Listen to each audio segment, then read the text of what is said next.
நாராயணாய நமக. வாடி நான் வாடி வருகிற மனத்தால் வருந்தோடு என்று பிறந்து கூடி நான் கூடி இளையவர்தமோடு அவர்தன் கல்வியை கருதி ஓடி நான் ஓடி உயர்வனும் பாதமணிந்து நாடினே நாடி நான் கண்டுகொண்டேன். நாராயணாய் நான் அவன் சொல்லக்கூடிய விஷ்ணுராட்சியத்தால் கடற்கரார்ந்த ஒருவச்சனால் அதிகாலை எழுந்தது நியமத்தில் முடித்து 14 கிலோமீட்டர் சென்று சத்திரம் சென்று பிரபந்தவனை கண்டு அவருடைய ஆசை பெற்று வைகுந்தில சென்று வாசனை ஓற்றி வெச்சுபுகழ் வெங்கடவா வெண்பாவில் பாதியிலன் ஜென்மம் எடுத்துவா மச்சா குருமா வராக வாமனா நரசிம்மா பலராமா பரசுராமா ராமா கிருஷ்ணா கல்கின சொல்லக்கூடிய 19 தானங்களை கண்டு அவருடைய அனுகிரகம் பெற்று கையிலும் பேசுகிற ஜெபெருமான் சிவபெருமானை கண்டு அவருடைய ஆசி பெற்று கிரைதாயுகம் திரைதாயுகம் துபாபரயுகம் நடந்து கொன்ற போதோ கலியுகம். இந்த கலியுகத்தின் கடவுள் கண்ட பெருமானுக்கு தொண்டு செய்வேன் நம்ம எண்ணத்தோட அவங்க வந்திருந்தாலும் கூட ஒரு நாளைக்கு ஒரு தங்க கூடாது, ஒரு நாளைக்கு ஒரு கலகம் செய்யாது போனால் சிறசாகப்பட்டது 1800 வெடிவிட்டு விடக்கூடிய தவறு இருக்கிறா. கழகம் எங்கே, கழகம் எங்கே, கழகம் எங்கே எங்கே இருந்த உலகத்தை வளர்ந்து கொண்டிருக்கக்கூடிய நானும் கழகம் கிடைக்க வேண்டும், இடம் சிறக்கணும் என்று சொன்னார். யாரை வழங்குவது எப்படிங்கிற பார்த்தார். கழகத்திற்கும் உலகத்திற்கும் கீர்த்தி அளிக்கக்கூடியவன் எல்லாம் வல்ல விநாயக பெருமான். ஏன் மச்சனே, சொந்த மச்சனே 2 பொண்ணை கொடுத்துருக்கேன் சித்தி புத்தி அப்படின்னு. அவன் ஒரு பொண்ணை கூட்டிக்கிட்டான் வல்லபைன்னு ஒரு பிள்ளை. 3 கொண்டாட்டி மட்டும் இல்லை 15 கொண்டாட்டி. விநாயக பெருமானுக்கு 2 பிள்ளை இருக்கு. ஆனா விநாயக பெருமானுக்கு இது வரைக்கும் கல்யாணம் ஆகலைன்னு எல்லாரும் சொல்லிக்கிட்டு இருக்கோம், நம்பிக்கிட்டு இருக்கோம். எந்த விநாயகனுக்கு கல்யாணம் ஆகல? 32 வடிவம் அவனுக்கு, 32 ரூபத்தில் எந்த ரூபத்தில் அவனுக்கு திருமணம் ஆயிருக்கு, எந்த ரூபத்தில் குழந்தை இருக்கு, எந்த ரூபத்துல திருமணம் ஆகல? அப்படி இருக்கிற மச்சானே வணங்கவுமா அல்லல் போம் வழிமடைவோம் எங்க வீட்டு பிறந்த தொலைவோம் போவா தேரும்போம் நல்ல சிறு குணமதிக்க மாமருணை கோபுரத்தில் விற்றிருக்கும் செல்வ கணபதியை ஓம்கார கணபதியை வல்லபை கணபதியை நாமும் கைதொழ வேண்டும் என்று சொல்லி அவரை வணங்கும் பொருட்டு ஓம்கார கணபதியை வல்லபை கணபதியை அந்த துதிமுக கணபதியை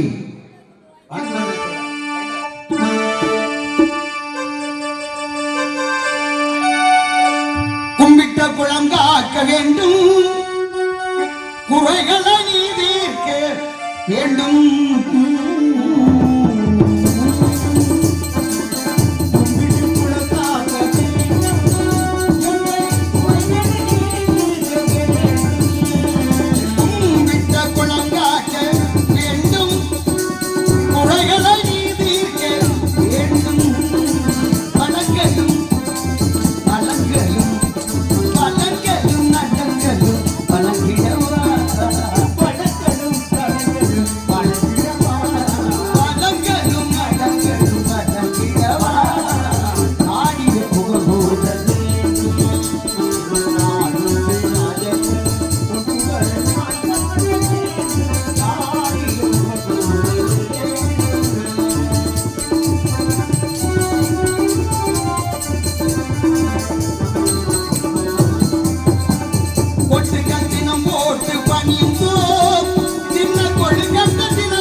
இடத்தில் கலகம் அடைக்கும் என்று எதிர்பார்க்கின்ற போது ரதமான இடம், அழகான இடம், பெருமையான இடம், உயர்வான இடம், சிறப்பான இடம், இப்படிப்பட்ட இடத்தை பார்க்கின்ற பொழுது பள்ளத்தை நாடி தண்ணீர் செல்வதைப் போல நல்ல உள்ளத்தை நாடி கண்ணியவான்கள் வீற்றிருப்பார்கள் என்று சொல்வார்கள்.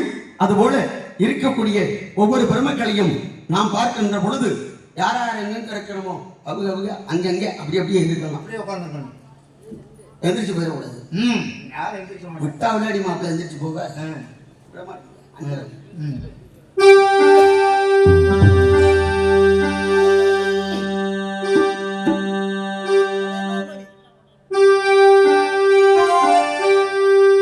உயர்ந்த இடத்தில் இருக்கும் போது உலகம் உன்னை மதிக்கும். நிலைமை கொஞ்சம் இறங்கி வந்தால் நிழலும் கூட மிதிக்கும்.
சிறுகுடல்பட்டி முத்தையா செட்டியார் அப்படின்னு சொல்லக்கூடிய கவியரசர் கண்ணதாசன் எழுதிய பாடல். சூரியகாந்தி படத்துல அவரே பாடுற மாதிரி நடிச்சிருப்பாரு. அவரு பாடுற அவரெல்லாம் போய் சேர்ந்துட்டார். பாட்டு நிக்குது இருக்கணுமா இல்லையா? இதுல என்ன ஒரு விசேஷம் கேளுங்க.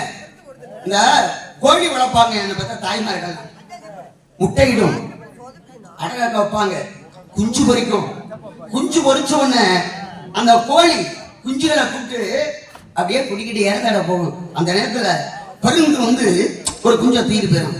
யாட்டாம இருக்க திட்டு இருக்குமே நாசமா போக, அது வாயில மண்ணு விழுக. 4 குஞ்சு தான் பொறிச்சிருந்துச்சு, 3 குஞ்சா தூக்கி போச்சுறான். பேசுவாங்க ஏன்னா அதுக்கு உணவு. அது உங்களுக்கு எப்படி ஆடு அடிச்சு சாப்பிடுறோம், கோழி அடிச்சு சாப்பிடுறோம், நண்டு மீன் சாப்பிடுறோமா இல்லையா? அது மாதிரி கருடனுக்கு அது உணவு. அது போல பகவான் கொடுத்த உணவு பாம்பு. அவ விரும்பி கேட்டது 105 பாம்பையும் நான் சாப்பிடணும்னு கேட்டேன் கருடன். அதுக்கு பெரிய கதையே இருக்கு.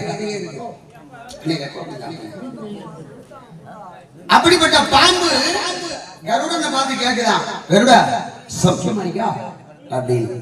அப்பதான் கருடன் சொன்னா, நான் இருக்கிற இடத்துல இருந்து எல்லாம் ஜவிக்கும்டா. இருக்கிறது எங்க? சிவபெருமான் கழுத்துல.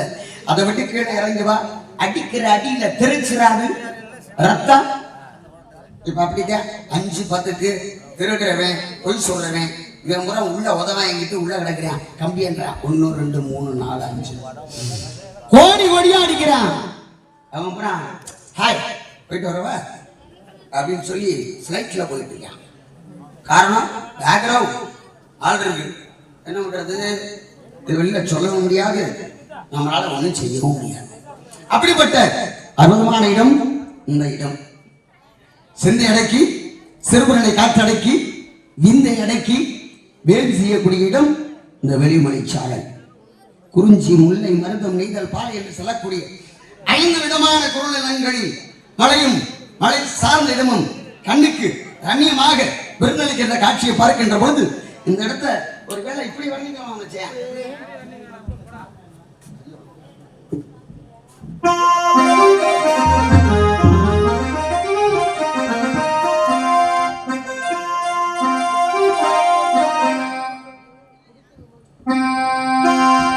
நதியோரம் நாணல் ஒன்று நாணம் கொண்டு நாட்டியாடுது நெல்லு நானந்த ஆனந்தம் என் சொல்லு.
அப்படி அற்புதமான இடத்திலே கழகத்திற்கான காரண காரியம் தென்படுமா? ஏன் அப்படின்னா ஏதாவது ஒன்று இருக்கணும். பிறப்புன்னு ஒன்று இருந்தா இறப்புன்னு ஒன்று இருக்கு. அது யாருக்கும் தெரிஞ்சிருக்கும். ஆனால் அதை பற்றி கவலைப்படுறது கிடையாது. பிறக்க போறோம்னு எப்போ பிறக்கிறாங்க அந்த குழந்தை அப்படின்னு சொல்லிடுவாங்க மருத்துவர்கள். எப்போ இறக்க போறோம்னு சொல்லிடுவாங்களா? முடியாது. ஆனால் பாருங்க, இந்த நாடகக்காரன் பிறப்பு இருக்கு, அப்பா செத்தாலும் போக முடியாது, அம்மா செத்தாலும் போக முடியாது. கூட பிறந்தவங்க செத்தாலும் அந்த நிகழ்வுக்கு போக முடியாது.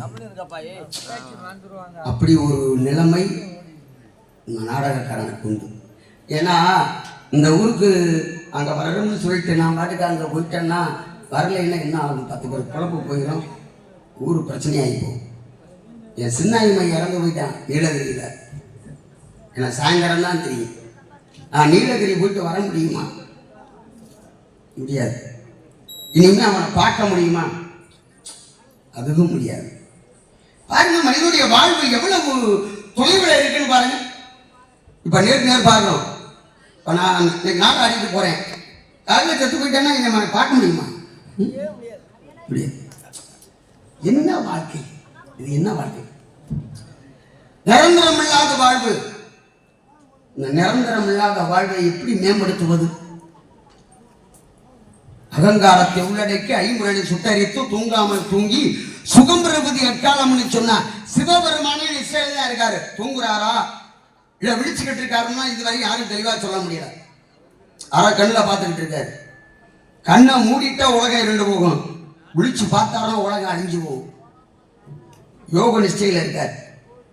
அதை மூண நிஷ்டைன்னு சொல்றதற்கு பேரு. அப்படிப்பட்ட வாழ்வு நிலையில்லாத வாழ்வு. இந்த வாழ்வை என்னத்துக்கு தான், எதுக்கு தான் சம்பாதிக்கணும்? எனக்கு ஒன்றுமே புரியல. நான் அந்த உரிச்சா மயிர் இங்கே கத்துறேன், 5 சொல்லி அது இந்த ஆளுகிட்ட பாடுறேன் பாருங்க. இவனுக்கிட்ட பாடினாலே வயிறு வலி வந்துடும், அப்படி பாடுவேன். நான் இங்கே ஒரு வயிறு கத்தினா தான் வீட்டில் 4 வயிறு சோறு தூங்கும். அதுலேயும் ஒரு வயிறு போச்சு. என்னம்மா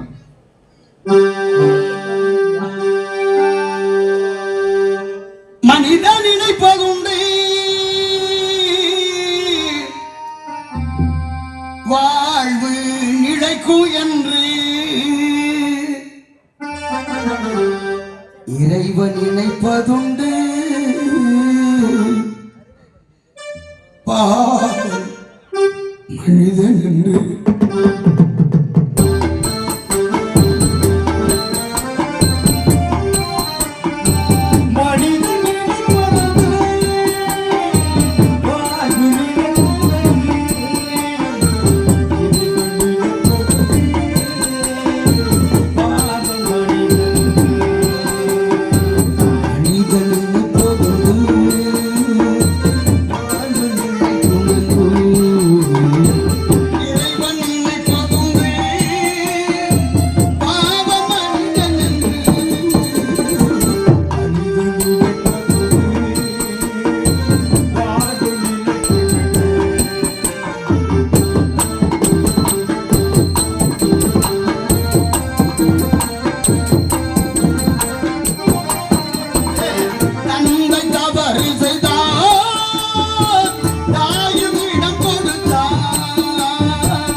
கொடுத்து முடிந்ததட கடத்தை முடித்து விட்டோம் மனிதனை கொண்டு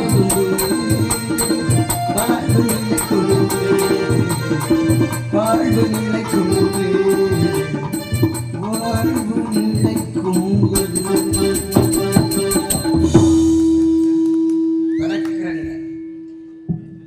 அப்படிப்பட்ட என்ன நல்ல பாட்டு வேணும்? பழைய பாட்டு பாடவா? புது பாட்டா? பாடல் அது வேணா பாடுவோம். புது பாட்டுல இப்ப கேட்கிற மாதிரியா இருக்கு. ஏமா சகோ நீங்க சும்மா இருங்க ப்ரோ. ஆமா கஷ்டால கண்ணால குத்தாத நீ என்ன இதெல்லாம் பாடலாமா? நல்லா இருக்குமா? அடுத்தரமான பாட்டு உங்களுக்கு பாரு. அப்படிப்பட்ட இந்த அற்புதமான இடத்துல கழகத்திற்கான காரண காரியம் திரும்பிடுகிறதா? சுற்றி பார்க்கலாமா?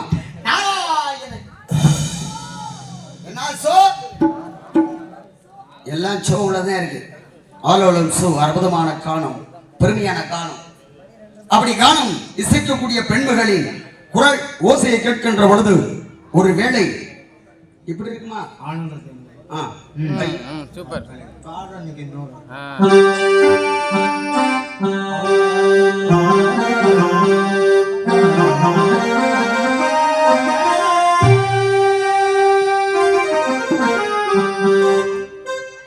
ஆனந்த தேங்காற்று தாளாட்டுதே உனக்காக பாடுறேன். அப்புறம் என் ப்ரோல என்னை சண்டைக்கு வந்துடும். பாடுங்க தலைவரே, பாடுங்க. ஆனந்த தேங்காற்று தாளாட்டுதே மழைவாயுதே நம்பியுதே ஆசை காதலியே. ஆனந்த தேங்காற்று தாளாட்டுதே மழைவாயுதே ஆசை காதலியே. ஆனந்த ஆனந்த தேங்காற்று தாளாட்டுதே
ஆனந்தமாக அற்புதமான காணம் சேர்க்கின்றார். அவ வந்திருக்கிறது நமக்கு தெரியும், நாம வந்திருக்கிறது அவளுக்கு தெரியுமா? இந்த பாடலை பாராட்டி புதுப்பட்டியை சேர்ந்த திரு கல்யாணராமன் அவர்கள் 100 ரூபாய் அன்பளிப்பாக அளித்துள்ளார். அப்ப நான் மட்டும் படத்துக்கு இருந்தேன். வீர கொடுத்து கத்திக்கிட்டு அருமையான கல்யாண சுந்தரம் அன்புள்ளத்துக்கு என சார்பாக கலைக்குழு சார்பாக நன்றி கலந்த வணக்கத்தை தெரிவித்துக் கொண்டு அவங்க எதிர்பார்க்கிற மாதிரி ஒரு 5.5 டப்பா அவளை வச்சு ஏன்னா அவளை கொஞ்சம் சந்தோஷப்படுத்தணும். 5.5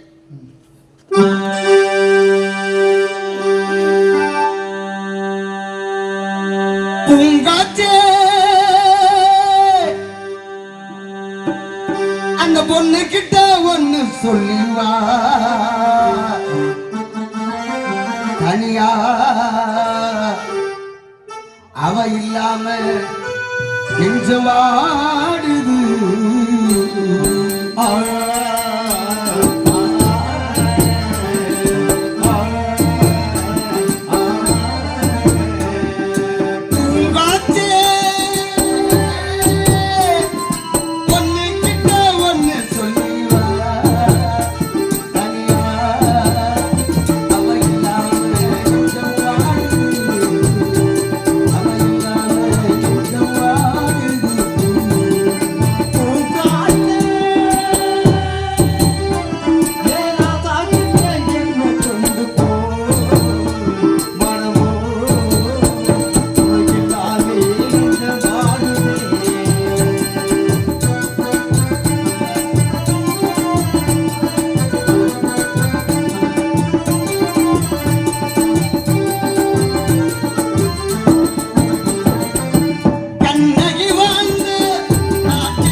கசந்துருகி கண்ணீர் மடிக நிற்கிறேன் என்று சிவபெருமானை பார்த்து ஞான சம்பந்தன் அழைத்தது போல இந்த பெண்மகள் அழைத்துக் கொண்டிருக்கின்றார். இவன் அழைப்பதை பார்க்கின்ற பொழுது அந்த கண்ணத்திருந்த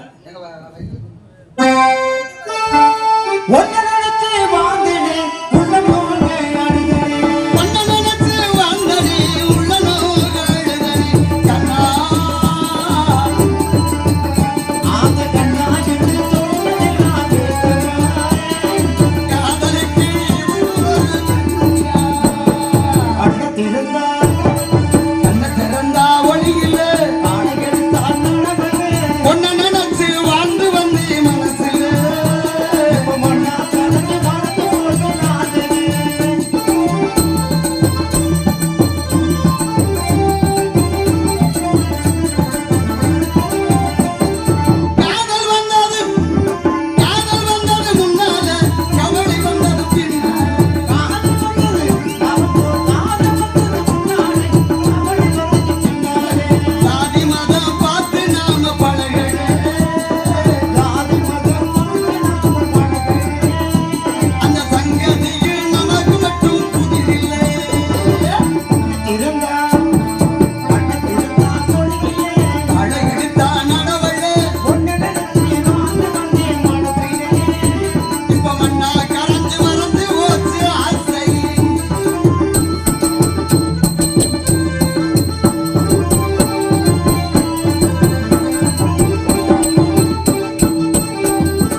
ஏன்டா காதலிச்சோம்னு அதுக்கப்புறம் தான் தெரியும். அது கொஞ்சம் நம்ம பத்தி பேச வேண்டாம். இந்த பெண்மகள் கந்தபெருமானை வா வா என்று அழைத்துக் கொண்டிருக்கின்றார். என்ன காரணம்? இவன் காதல் வயப்பட்டிருக்கின்றான். அதனால் இந்த இடத்துல இருந்து கந்தபெருமானி ஓம் என்ற பிரணவ பொருளை உச்சரித்துக் கொண்டிருக்கின்றார். இந்த பெண்மகளை சந்தித்தார். இன்றைக்கு நமது கழகம் சிறப்படையும். நம்ம தலை தப்பிச்சுக்கலாம். நம்ம தலை தப்பிக்கணும்னா யார் தலையை பண்ணாலும் போட்டு உருட்டா, அதை பத்தி பிரச்சனை கிடையாது. அதனால இந்த பெண்மகளின் நிலையை பார்க்கும் பொழுது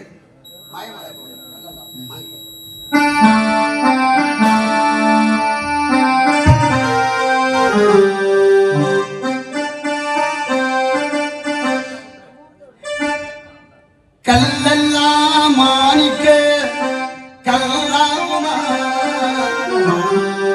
கலையெல்லாம் கண்கள் சொல்லும் கலையாகும், சொல்லெல்லாம் தூய தமிழ் சொல்லாகும்,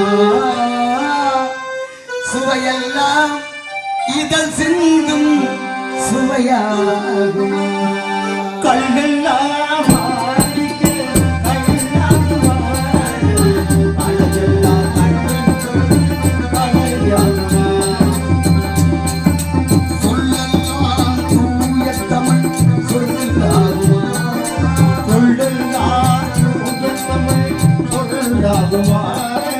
சுவையெல்லாம் இதழ் சிந்தும்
அம்பிகாவதி அனைத்த அமராவதி நங்கை அமராவதி, அம்பிகாவதி அனைத்த அமராவதி அமராவதி, சென்ற பின்பு பாவலர்க்கு நீ உகதி என்றும் நீ உகதி, கல்லெல்லாம்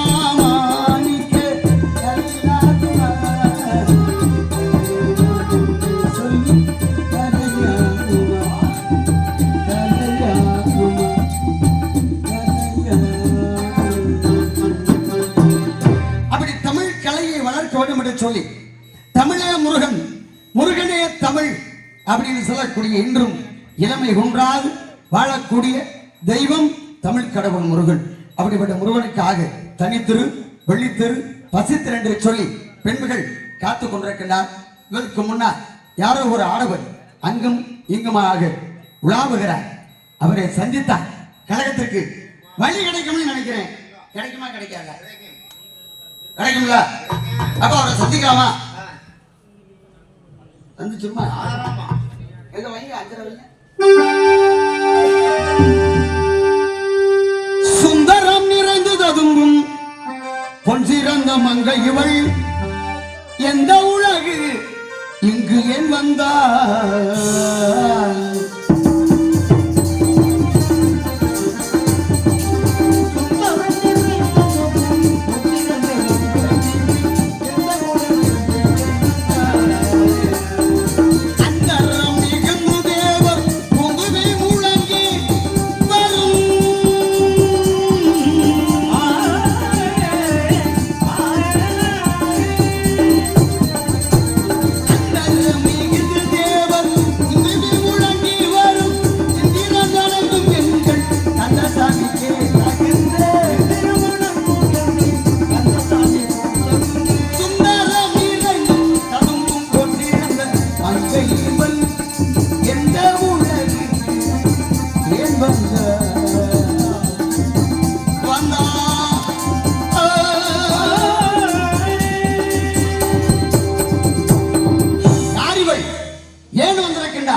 இவளுக்கும் இந்த இடத்திற்கும் தொடர்பு என்ன?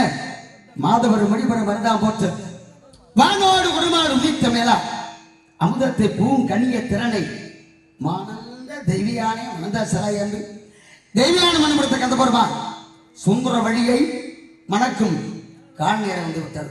முருகப்பெருமானுக்கு 6 சக்திகள் அடையணுன்றது அவருடைய கணக்கு. இச்சாசக்தி, கிரியாசக்தி, யோகா சக்தி, ஞானாசக்தி, குடிலாசக்தி, ஆதிசக்தி. அந்த 6 சக்தியும் அடையணும். எல்லா சக்தியும் அடைகிறதுக்கு முன்னாடி 4 சக்தி அடைஞ்சாச்சு. இப்ப இந்த இச்சாசக்தி வள்ளி அடையணும். அதுக்கப்புறம் அறுவடை வீட்டில் காட்சி விடுதணும். அதான் வழி திருமணம். இதை வந்து புராணத்துல மங்களகரமான புராணம்னா கந்த புராணம், வழிதிரம நாடகம். 3 திருக்கல்யாணம் நடக்கும். 1 சிவன் பார்வதி திருமணம், 2 சிவன் தெய்வயானை முருகனுடைய திருமணம் எல்லாரும் மத்தியிலே. அடுத்து கூட்டிக்கிட்டு ஓடுற திருமணம் வள்ளி முருகன் திருமணம். இந்த 3 திருக்கல்யாணம் நடக்கக்கூடிய ஒரே புராணம் இந்த கந்த புராணம். அப்படிப்பட்ட புராணத்துக்கு உகந்த தலைவியாக விடத்திற்கு வந்திருக்கின்றார் இந்த பெண்மகள். அப்பெண்மகளை பார்ப்பதற்கு முன்னால் வருகிறார் வனக்காவலன். அவரை சந்திக்கலாம். பிறகு மற்றதை பற்றி சிந்திக்கலாம். நாராயண